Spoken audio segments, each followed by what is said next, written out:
Well, let's talk now to Hosuk Lee-Makiyama, who's director of the European Centre for International Political Economy. Good to have you back with us on the programme, Hosuk. So we heard some of the detail there from our correspondent, but what are the most significant parts of this deal, do you think? Well, the key feature of this package is that, first of all, it repurposed some of the unused money that is around various kinds of slush funds in the EU, including the pandemic money that we heard about, and also a little bit of transition funds that came after Brexit, and repackage and repurpose them all for the green transition. So in terms of actually new money added, there isn't really that much, which perhaps to basically appease some of the northern countries being really worried about going into massive EU subsidies. And in addition, we've had also quite a few loans that has been underutilized within the EU system that has been also repurposed for this direction.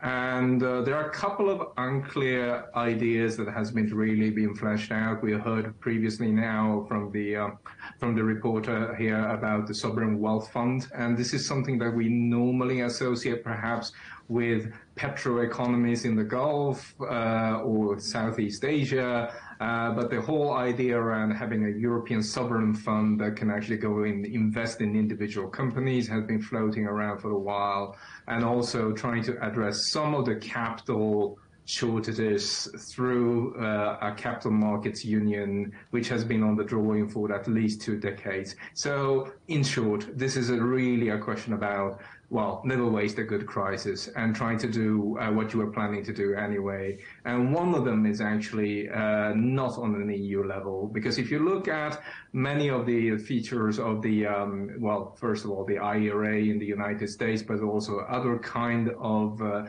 transition funding that has been put on the table in recent years, it's really a question about tax credit. The problem with the EU is that we don't actually have EU taxes. There is actually nothing to credit.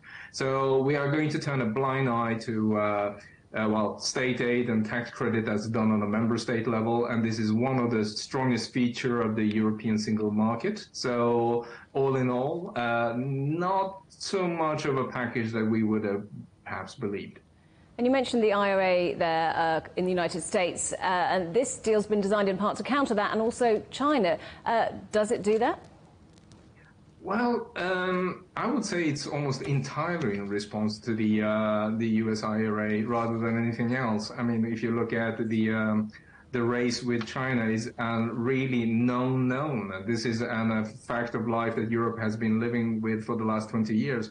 And we really need to remember that commercially speaking, I mean, the United States trade in the same goods as Europe does, and while the United States has been basically unharmed by the conflict in Russia. So while Europe has seen these rising energy prices, United States has actually been able to subsidize hydrogen and going into massive scale into deployment of renewables, which basically keeps energy prices, according to some analysts, almost to a zero level. And that also raises a major concern for manufacturing exporters, for example, like Germany and the Nordics.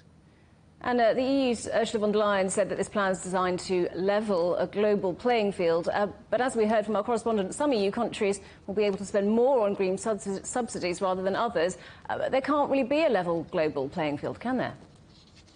Well, to be fair, I mean, not all countries have fiscal firepower in order to subsidize their industry, and not everybody wants to. And the vast majority of member state level state aid that we've seen has been in France and Germany. Over half of them is actually in these 2 countries.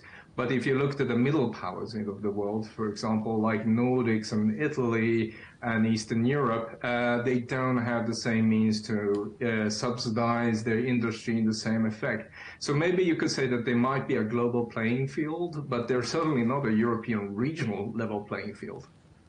Okay, Hosuk Lee-Makiyama from the European Centre for International Political Economy. Good to talk to you as always. Thank you for joining us. Thank you.